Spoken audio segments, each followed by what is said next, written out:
ഇന്ത്യയും ബംഗ്ലാദേശും തമ്മിലൊരു യുദ്ധം ഉണ്ടാക്കാനാണോ ഡീപ് സ്റ്റേറ്റ് ശ്രമിക്കുന്നത്? ബംഗ്ലാദേശിലെ കാര്യങ്ങളുടെ പിന്നിൽ ഡീപ് സ്റ്റേറ്റ് ഉണ്ട്.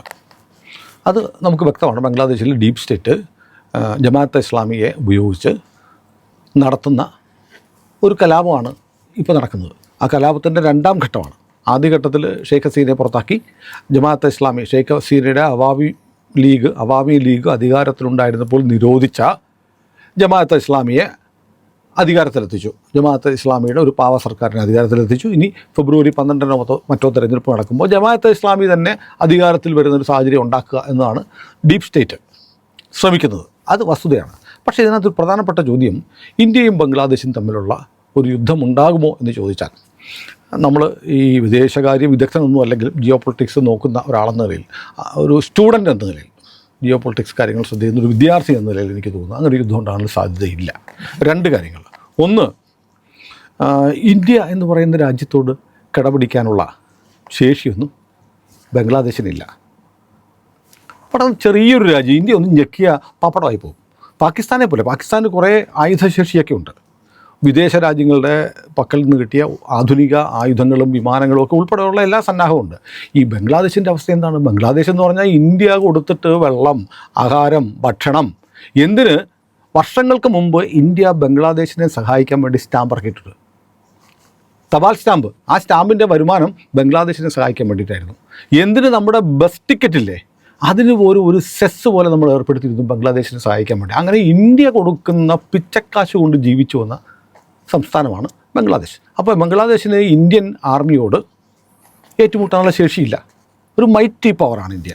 അതുകൊണ്ട് ബംഗ്ലാദേശ് അങ്ങനെ മുതിരത്തില്ല. മാത്രമല്ല, ഇന്ത്യക്ക് യുദ്ധം എന്ന് പറഞ്ഞാൽ ഒരു പുതിയ വ്യാപാര താല്പര്യം കൂടെ ഇപ്പോൾ ഇന്ത്യക്കുണ്ട്. കാരണം ഓപ്പറേഷൻ സിന്ദൂർ സമയത്ത് കണ്ടതാണ്. ഓപ്പറേഷൻ സിന്ദൂർ സമയത്ത് പാകിസ്ഥാനിന് ചൈനയും അമേരിക്കയും പിന്നെ തുർക്കിയും ഒക്കെ കൊടുത്ത ആധുനിക ആയുധങ്ങൾ ഉണ്ടായിരുന്നപ്പോൾ നമ്മൾ ഇവരെ നേരിട്ട് S-400 ഒക്കെ ഉപയോഗിച്ചിട്ടുണ്ട്. എന്നാൽ പോലും ഇന്ത്യൻ നിർമ്മിത ആയുധങ്ങൾ ഉപയോഗിച്ചു.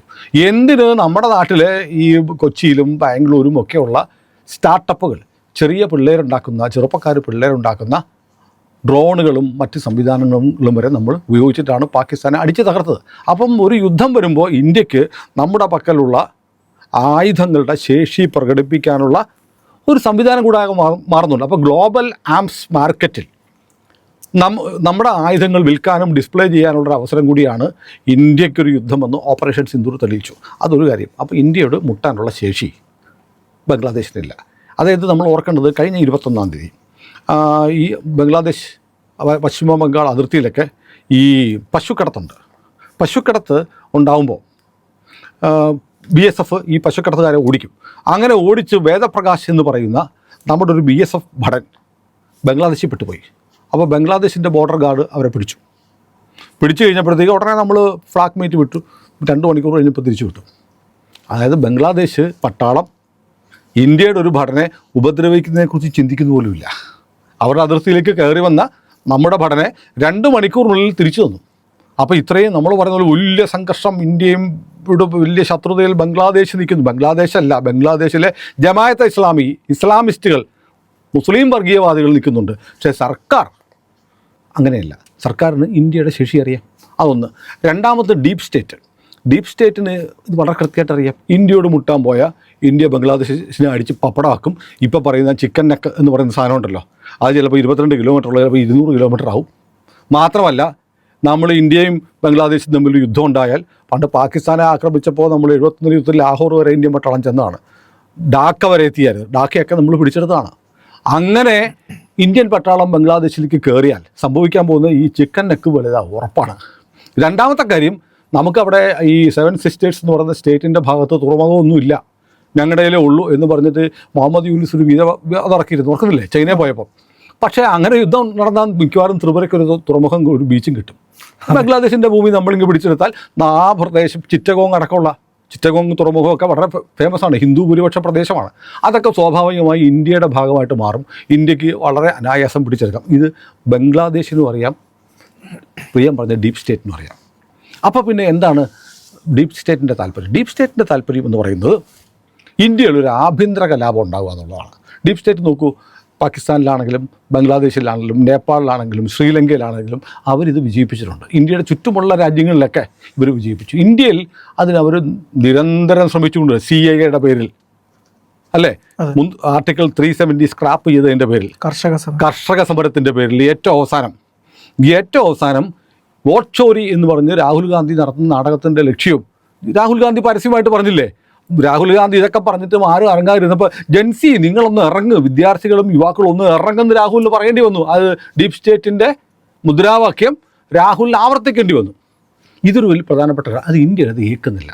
ഇന്ത്യയിൽ ആഭ്യന്തര കുഴപ്പം ഉണ്ടാക്കുക എന്നുള്ളതാണ് പ്രധാനമായും ഡീപ് സ്റ്റേറ്റിൻ്റെ ആഗ്രഹം. അത് ഇതുവരെ നടന്നിട്ടില്ല. അതാണ് ഏറ്റവും പ്രധാനപ്പെട്ട കാര്യം. മാത്രമല്ല, യുദ്ധം ഉണ്ടാകുമ്പോൾ സംഭവിക്കുന്നത് എന്താണ്? ഇന്ത്യക്കാരുടെ ഒരു ഏകത, വണ്ണൻസ് അല്ലേ, നമ്മളെല്ലാം ഒന്നാണെന്നുള്ള ഒരു ബോധം ഉണ്ടാവുകയും രാജ്യത്തെ ഈ ഇസ്ലാമിക തീവ്രവാദികളും പിന്നെ ഈ ലെഫ്റ്റിസ്റ്റുകളും അല്ലാത്ത മുഴുവൻ ഇന്ത്യക്കാരും ഒറ്റക്കെട്ടായി നിൽക്കുന്നൊരവസ്ഥയുണ്ട്. ഇന്ത്യ എന്നുള്ള പൊതുബോധം യുദ്ധം ഉണ്ടാകുമ്പോൾ ഉണ്ടാകുന്നുണ്ട്. അപ്പോൾ അതുകൊണ്ട് ഡീപ് സ്റ്റേറ്റിന് വേണ്ടത് ഒരു ആഭ്യന്തര കലാപമാണ്. ആഭ്യന്തര കലാപം ഉണ്ടാക്കാൻ അവർ നിരന്തരം നടന്നുകൊണ്ടിരിക്കും. ഇപ്പോൾ ജർമ്മനി പോയിട്ട് രാഹുൽ ഗാന്ധി എന്താ പറയുന്നത്? ഇന്ത്യ അങ്ങനെയൊന്നും വിജയിക്കാനൊന്നും പോകുന്നില്ല. മാത്രമല്ല, വളരെ കുപ്രസിദ്ധമായൊരു പ്രസംഗമുണ്ട്. ഇയാൾ ചൈനയുടെ ഒരു യോഗത്തിൽ പങ്കെടുത്തിട്ട് പറയുന്നു, ചൈന അമേരിക്കയുടെ വെല്ലുവിളികളെ അതിജീവിച്ച് ചൈന സൂപ്പർ പവർ ആവണം എന്ന് പറയുന്നു. അതേ രാഹുൽ ഗാന്ധി ഈ ഡിസംബറിൽ ഈ മാസം ഡിസംബർ കഴിയാൻ പോകുന്നില്ലേ ഉള്ളൂ, എന്താ പ്രസംഗിച്ചത്? ഇന്ത്യ അങ്ങനെ സൂപ്പർ പവർ ആവേണ്ട കാര്യമില്ല. ഇത് സോണിയാഗാന്ധി പറഞ്ഞിട്ടുണ്ട്, ഇന്ത്യയുടെ ലക്ഷ്യം സൂപ്പർ പവർ ആവുക അല്ല എന്ന്. മൻമോഹൻ സിംഗ് പറഞ്ഞിട്ടുണ്ട്. ഇപ്പോൾ രാഹുൽ ഗാന്ധിയും പറയുന്നു, ഇന്ത്യ സൂപ്പർ പവർ ആവണ്ട, ഇന്ത്യ എല്ലാവരോടും പങ്കാളിത്ത സ്വഭാവത്തിലുള്ള രാജ്യമായാൽ മതി. എന്നാൽ ചൈന സൂപ്പർ പവർ ആവുകയും വേണം. നോക്കൂ, ചൈനയോടുള്ള ഒരു വിധേയത്വം. ചൈനയും നമ്മളും ഇവിടെ ഡോക്ലാം സംഘർഷം ഉണ്ടാകുന്ന സമയത്ത് ഇന്ത്യൻ ചൈനീസ് അംബാസഡറെ പോയി രാഹുൽ ഗാന്ധി കണ്ടു. ആദ്യം നിഷേധിച്ചു, പക്ഷേ പിന്നീട് സമ്മതിക്കേണ്ടി വന്നു. ചൈനയും രാഹുൽ ഗാന്ധിയും കഴിഞ്ഞ സർക്കാരിൻ്റെ കാലത്ത് ഒരു മെമ്മോറാണ്ടം ഓഫ് അണ്ടർടേക്കിംഗ് ധാരണാപത്രം ഒപ്പുവെച്ചിട്ടുണ്ട്. അതിന് ഉള്ളടക്കം അറിയില്ല. രാജീവ് ഗാന്ധി ഫൗണ്ടേഷന് ചൈനീസ് എംബസിയിൽ നിന്ന് ധനസഹായം കിട്ടിയിട്ടുണ്ട്. അതിൻ്റെ പേരിൽ അവരുടെ വിദേശ നാണ്യം സ്വീകരിക്കാനുള്ള ലൈസൻസ് കേന്ദ്ര സർക്കാർ റദ്ദാക്കി, FCR ലൈസൻസ് റദ്ദാക്കി. അപ്പോൾ രാഹുൽ ഗാന്ധിയുടെ ലക്ഷ്യം എന്ന് പറയുന്നത് ഈ ചൈനയോടുള്ളൊരു മമത വളരെ പ്രസിദ്ധമാണ്. ചൈനീസ് ഡ്രോണുകളെ പ്രകീർത്തിക്കുന്നു, ചൈനീസ് ആയുധങ്ങളെ പ്രകീർത്തിക്കുന്നു. ഇപ്പോൾ ജർമ്മനി പോയിട്ടും ഇന്ത്യക്കെതിരെ പ്രസംഗിക്കുകയാണ്. അപ്പോൾ രാജ്യദ്രോഹം ലോകം മുഴുവൻ പ്രചരിപ്പിക്കുന്ന ഒരാളായിട്ട് രാഹുൽ ഗാന്ധി മാറിയിരിക്കുന്നു. അപ്പോൾ നമ്മൾ ജർമ്മനിയിൽ ഇന്നലെ നടത്തിയ പ്രസംഗത്തെക്കുറിച്ച് ഞാൻ പറയുന്നത്. അപ്പോൾ ഇന്ത്യയിലൊരു അൺറസ്റ്റ് ഉണ്ടാക്കുക, ഒരു കലാപം ഉണ്ടാക്കുക, അതാണ് ഡീപ് സ്റ്റേറ്റിൻ്റെ ലക്ഷ്യം. അതിനുവേണ്ടി ഇവർ നിരന്തരം ശ്രമിച്ചുകൊണ്ടിരിക്കുകയാണ്. ഇവിടെയാണ് ഏറ്റവും പ്രധാനപ്പെട്ട കാര്യം. ബംഗ്ലാദേശിൽ ഇപ്പോൾ നടക്കുന്ന കലാപം നമ്മൾ ഈ പശ്ചാത്തലത്തിൽ കാണണം. നമ്മൾ കാണുന്നില്ലേ, അവിടെ ഒരു ചെറുപ്പക്കാരനെ തല്ലിക്കൊന്ന് കെട്ടിത്തൂക്കി തീയിട്ട് കൊല്ലുന്നു. ഇതിൻ്റെ ചിത്രങ്ങൾ വീഡിയോ എടുത്ത് ലോകം മുഴുവൻ പ്രചരിപ്പിക്കുന്നു. ആരാ പ്രചരിപ്പിക്കുന്നത്?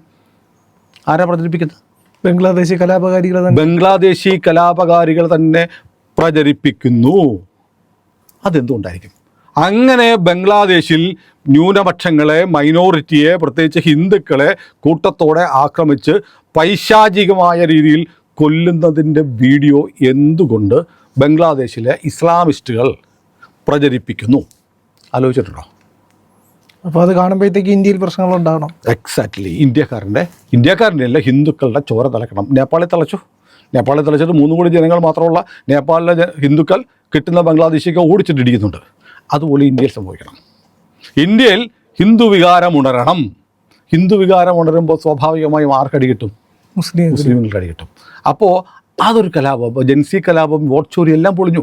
ഇനി വേണ്ടത് ഇത്തരം ദൃശ്യങ്ങൾ ഇനിയും സംഭവിക്കും. ബംഗ്ലാദേശിൽ ഇനിയും സംഭവിക്കും. ഇവർ തന്നെ ഷൂട്ട് ചെയ്യും, ഇവർ തന്നെ വ്യാപകമായി പ്രചരിക്കും.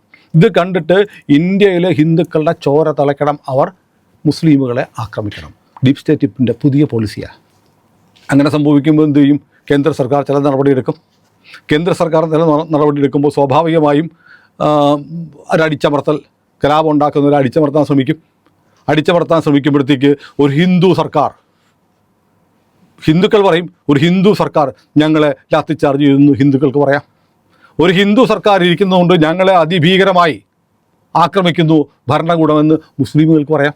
തീർച്ചയായും വെടിവെപ്പ് ഉണ്ടാവണം, ലാത്തിച്ചാർജ്, വെടിവെപ്പൊക്കെ ഉണ്ടാവണം. അപ്പോൾ 2 ഹിന്ദുക്കൾക്കും ഈ കേന്ദ്ര സർക്കാരിനോട് അപ്രീതി ഉണ്ടാവണം. മുസ്ലിമുകൾക്ക് ഒരു ഇരവാദം ഉയർത്തുകയും വേണം. ഹിന്ദു സർക്കാർ ഞങ്ങളെ ഉപദ്രവിക്കുന്നു എന്നുള്ളത്. ഇതുകൊണ്ടാണ് RSSും BHPയും ഹിന്ദു സംഘടനകളൊന്നും ഇതിനെ ഈ ബംഗ്ലാദേശ് ഇഷ്യൂവിൽ വലിയ പ്രതിഷേധവും. ഇതാര് പറഞ്ഞിരുന്നു? മോഹൻജിയുടെ RSS സർസംഘചാലക് മോഹൻജി കഴിഞ്ഞ ദിവസം പറഞ്ഞത് കേട്ടായിരുന്നു. നമ്മുടെ മാധ്യമങ്ങളൊന്നും റിപ്പോർട്ട് ചെയ്യില്ല. മോഹൻജി പറഞ്ഞു ബംഗ്ലാദേശിലെ പ്രശ്നങ്ങൾ വലിയ തോതിൽ നമുക്ക് ആശങ്ക ഉണ്ടാക്കുന്നുണ്ട്. 1. 2, ഇന്ത്യ പല കാര്യങ്ങൾ ചെയ്യുന്നുണ്ട്, എല്ലാം ഒന്നും പറയാൻ വയ്യ. ചെയ്യാൻ പറ്റുന്നതൊക്കെ ചെയ്യുന്നുണ്ട്, എല്ലാം ഒന്നും പറയാൻ വയ്യ. അതിലൊക്കെ ഉപരി അദ്ദേഹം പറഞ്ഞു ഇതിനുള്ള ഏകമാർഗം ബംഗ്ലാദേശിലെ ഹിന്ദുക്കൾ ഒന്നിക്കുക, ഒറ്റക്കെട്ടായി നിൽക്കുക, അവരെ ഇന്ത്യ ഉൾപ്പെടെ ലോകത്തെമ്പാടുമുള്ള ഹിന്ദുക്കൾ സഹായിക്കുക. ഇത് വളരെ കൃത്യമായി മോഹൻജി പറഞ്ഞു. അല്ലാതെ നമുക്ക് അവിടെ ഹിന്ദുക്കളെ ആക്രമിക്കുന്നു എന്ന് പറഞ്ഞ് ഇന്ത്യക്ക് പട്ടാളത്തെ അയക്കാൻ പറ്റില്ല.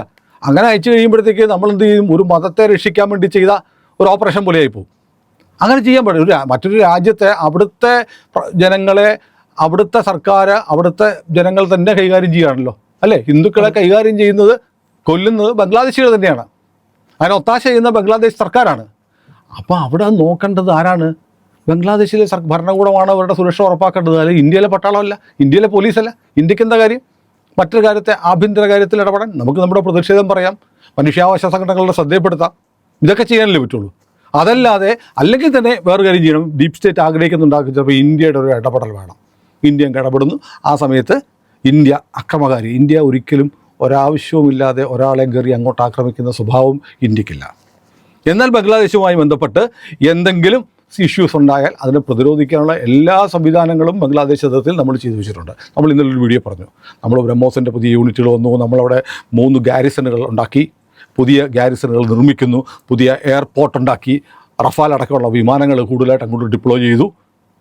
ഇതൊക്കെ നമ്മൾ റെഡിയാണ്, നമ്മൾ സജ്ജമാണ്. പക്ഷേ ബംഗ്ലാദേശിനെ ആക്രമിക്കുക എന്നല്ല. ബംഗ്ലാദേശ് സർക്കാരിനും അങ്ങനെ ഇന്ത്യയുമായിട്ട് ഈ പറയുന്ന പൊളിറ്റിക്സ്, ഇതൊക്കെ രാഷ്ട്രീയമാണ്. പൊളിറ്റിക്സ് അല്ലാത്ത ഒരു മിലിറ്ററി അഗ്രഷൻ ഉണ്ടാക്കുന്ന തരത്തിലുള്ള താല്പര്യമില്ല എന്നതിൻ്റെ ഒരു ടെസ്റ്റ് ഡോസായിരുന്നു, ലിറ്റ്മസ് ടെസ്റ്റായിരുന്നു വേദപ്രകാശ് എന്ന് പറയുന്ന BSF ഭടൻ ബംഗ്ലാദേശിൻ്റെ അതിർത്തിയിലേക്ക് കടന്നത്.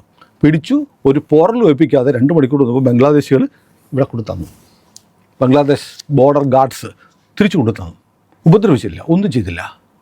അപ്പോൾ കൃത്യമല്ലേ, മെസ്സേജ് കൃത്യം. ബംഗ്ലാദേശ് സൈനികമായിട്ടുള്ള നടപടി ആഗ്രഹിക്കുന്നില്ല. പിന്നെ ഡീപ് സ്റ്റേറ്റിൻ്റെ തന്ത്രം ഇതാണ്. ഇപ്പോൾ നമ്മൾ ആലോചിക്കേണ്ട ഒരു കാര്യം എന്ന് വെച്ചാൽ ഇനിയും ഇത്തരം ചിത്രങ്ങൾ വരും. നമുക്ക് രക്തം തിളയ്ക്കണം. രക്തം തിളച്ച് കഴിയുമ്പോഴത്തേക്ക് മോദി എവിടെ ഇരുന്നിട്ട് എന്താ ഇപ്പം തന്നെ ചോദിക്കുന്നുണ്ട്. മോദി സർക്കാർ ഡൽഹിയിൽ എന്ത് ചെയ്യുകയാണ്? ബംഗ്ലാദേശിലെ ഹിന്ദുക്കളെ കൊല്ലുന്നു. മോദിക്ക് എന്ത് ചെയ്യാൻ പറ്റും? മോദിയുടെ കീഴിലല്ലല്ലോ ബംഗ്ലാദേശ്. പക്ഷേ ഈ ചോദ്യം ഇങ്ങനെ മോദി സർക്കാരിനെ സപ്പോർട്ട് ചെയ്യുന്ന ആളുകളിൽ നിന്നും ഉയരണം എന്ന് ആഗ്രഹിക്കുന്നു. ഡീപ് സ്റ്റേറ്റ് ആഗ്രഹിക്കുന്നുണ്ട്. എന്നിട്ടത് കലാപമായി മാറണം. അവർ കാലം അത്രയും ശ്രമിച്ച കലാപത്തിൻ്റെ ശ്രമങ്ങൾ പരാജയപ്പെട്ടപ്പോൾ ഇനി ഇതിൻ്റെ പേരിൽ ഒരു ഹിന്ദു മുസ്ലിം കലാപം ഉണ്ടാവുകയും ഒരേപോലെ ഹിന്ദുക്കളും മുസ്ലിമുകളും കേന്ദ്ര സർക്കാരിന് എതിരാവുകയും ചെയ്യുന്നൊരു സ്ഥിതി. ഇതാണിപ്പോൾ ഡീപ് സ്റ്റേറ്റ് ആഗ്രഹിക്കുന്നതെന്നും വളരെ കൃത്യമാണ്. എൻ്റെ നിരീക്ഷണം അങ്ങനെയാണ്. ആലോചിച്ച് നോക്കിയാൽ അതിൽ യുക്തി ഉണ്ട് എന്നും കാണാം. അപ്പോൾ നമ്മൾ ആലോചിക്കേണ്ട ഒരു കാര്യമുണ്ട്. നമ്മൾ ഇന്ത്യ എന്ന് പറയുന്ന രാജ്യം ഇതുപോലെ നിന്നേ പറ്റുള്ളൂ. ഇപ്പോൾ ഹിന്ദു വികാരം ഉൾക്കൊള്ളുന്ന ഈ ബംഗ്ലാദേശിലെ അക്രമങ്ങളൊക്കെ കണ്ട് വേദനിക്കുന്ന ഹിന്ദുക്കളോട് എനിക്ക് പറയാനുള്ളത്, ഇന്ത്യക്ക് ലോകത്തെമ്പാടുമുള്ള ഹിന്ദുക്കൾക്ക് ആകെ ഈ ഇന്ത്യ മാത്രമേ ഉള്ളൂ. ഈ ഇന്ത്യ ഇങ്ങനെ നിന്നാൽ മാത്രമേ നമുക്ക് പൗരത്വ ഭേദഗതി നിയമപ്രകാരമെങ്കിലും ബംഗ്ലാദേശികൾക്ക്, പാകിസ്ഥാനിലെ ഹിന്ദുക്കൾക്ക്, അഫ്ഗാനിസ്ഥാനിലെ ഹിന്ദുക്കൾക്ക്, ന്യൂനപക്ഷത്തിന് ഇവിടെ പൗരത്വം കൊടുക്കാൻ പറ്റുള്ളൂ. അതിന് ഇന്ത്യ ഉണ്ടാവണം. അപ്പോൾ നമ്മൾ അതിവൈകാരികമായ നിലപാടെടുത്തിട്ട് ബംഗ്ലാദേശിൽ ഹിന്ദുക്കളെ കൂട്ടക്കൊല ചെയ്യുമ്പോൾ RSS എന്ത് ചെയ്തു, BJP എന്ത് ചെയ്തു, മോദി എന്തിനാണ് അവിടെ ഇരിക്കുന്നത് എന്നൊക്കെ ചോദിക്കുന്നവർ ആലോചിക്കേണ്ട ഒരു കാര്യമാണെന്ന. ലോകത്ത് ഹിന്ദുവിന് ഇന്ത്യ മാത്രമേ ഉള്ളൂ. ഇപ്പോൾ മൗറീഷ്യസിൻ്റെ ഒരു കാര്യം പറയാം. മൗറീഷ്യത്തിൽ ഹിന്ദുക്കൾ ഒരുപാടുള്ളൊരു രാജ്യമാണ്. അവിടെ മാത്രമല്ല, ഇപ്പോൾ മൗറീഷ്യസിലെ ദേശീയ സുരക്ഷാ അഡ്വൈസർ NSA നമ്മുടെ അജിത് ഡോവൽ പോലെ ഒരു പോസ്റ്റ് അവിടെയുണ്ട്. അതിലേക്ക് ഇന്ത്യൻ ഒരാളെ വിട്ടുകൊടുത്തിരിക്കുക, മൗറീഷ്യസ് ആവശ്യപ്പെട്ട പ്രകാരം. അപ്പോൾ അതുപോലത്തെ അപ്പോൾ ചെറിയ മൗറീഷ്യസൊക്കെ കൊച്ചു ദ്വീപുകളാണ്. ഹിന്ദുക്കൾ ഭൂരിപക്ഷം ഉള്ളൊരു ദ്വീപാണ്. പക്ഷേ അതുകൊണ്ട് കാര്യമില്ല. ഇപ്പോൾ നേപ്പാൾ ഹിന്ദു രാജ്യമായിരുന്നു, ലോകത്തിലെ ഏറ്റവും വലിയ ഹിന്ദു രാജ്യമായിരുന്നു. ഡീപ് സ്റ്റേറ്റിൻ്റെ ഇടപെടൽ കൊണ്ട് അത് ഹിന്ദു രാജ്യം അല്ലാണ്ടായി മാറി. അപ്പോൾ ഇന്ത്യ എന്ന് പറയുന്ന രാജ്യം ഇങ്ങനെ നിലനിന്നാലേ നമുക്ക് ഈ കാര്യങ്ങളിലൊക്കെ ഇടപെടാൻ കഴിയും. അപ്പോൾ ബംഗ്ലാദേശും ഇന്ത്യയും തമ്മിലുള്ള ഒരു നേരിട്ടുള്ള ഒരു ക്ലാഷ് ഉണ്ടാവാനുള്ള സാധ്യത വിരളമാണ്. മാത്രമല്ല ബംഗ്ലാദേശ് വല്ലാതെ കഷ്ടപ്പെടുകയില്ലേ. നമ്മൾ ബംഗ്ലാദേശിൻ്റെ പ്രധാനപ്പെട്ട ഉൽപ്പന്നങ്ങൾ എന്ന ടെക്സ്റ്റൈലാണല്ലോ. ടെക്സ്റ്റൈൽ തുണി റെഡിമെയ്ഡൊക്കെയാണ്. അത് കയറ്റി അയക്കാൻ കരവഴിയും കടൽ വഴിയും കയറ്റി അയക്കാനുള്ള എല്ലാ മാർഗ്ഗവും അയച്ചു. അദാനി ഉൾപ്പെടെയുള്ള കമ്പനികളാണ് ബംഗ്ലാദേശിന് കറണ്ട് കൊടുക്കുന്നത്, വെള്ളം കൊടുക്കുന്നത് നമ്മളാണ്. പക്ഷേ ഇതൊക്കെ ഘട്ടം ഘട്ടമായി നമുക്ക് നിർത്തിയാൽ തന്നെ ബംഗ്ലാദേശിൻ്റെ പണി തരും. ഇപ്പം തന്നെ ബംഗ്ലാദേശ് വലിയ പ്രതിസന്ധിയിലാണ്. നമ്മൾ പണം കൊടുക്കുന്നില്ല, നമ്മൾ സഹായിക്കുന്നില്ല, നമ്മൾ അവൻ്റെ കയറ്റുമതിയെ നിരുത്സാഹപ്പെടുത്തുവാനുള്ള നടപടികൾ എടുത്തു കഴിഞ്ഞു. ഇതൊക്കെ വലിയ പ്രശ്നമാണ്. അപ്പോൾ ഇത് ഇന്ത്യയിൽ ഒരു അസ്ഥിരത, ഒരു സംഘർഷം, ഒരു ആഭ്യന്തര കലാപം ഉണ്ടാക്കുക എന്നാണ് ബംഗ്ലാദേശ് കലാപത്തിൻ്റെ പ്രധാന ലക്ഷ്യം. ഭരണമാറ്റം മാത്രമല്ല, അവിടെ അവർക്ക് അധികാരം പിടിച്ചിട്ട് ഇന്ത്യയെ യുദ്ധം ചെയ്ത് തോൽപ്പിച്ച് കളയാം എന്നും ബംഗ്ലാദേശ് ആഗ്രഹിക്കുന്നില്ല. ആനവായിലെ അമ്പഴങ്ങയാണ് ബംഗ്ലാദേശ്. പക്ഷേ അതിൻ്റെ പേരിൽ, ബംഗ്ലാദേശിൽ നടക്കുന്നതിൻ്റെ പേരിൽ ഇവിടെ കലാപം ഉണ്ടാക്കണമെന്നാണ് ഡീപ് സ്റ്റേറ്റ് ആഗ്രഹിക്കുന്നത്.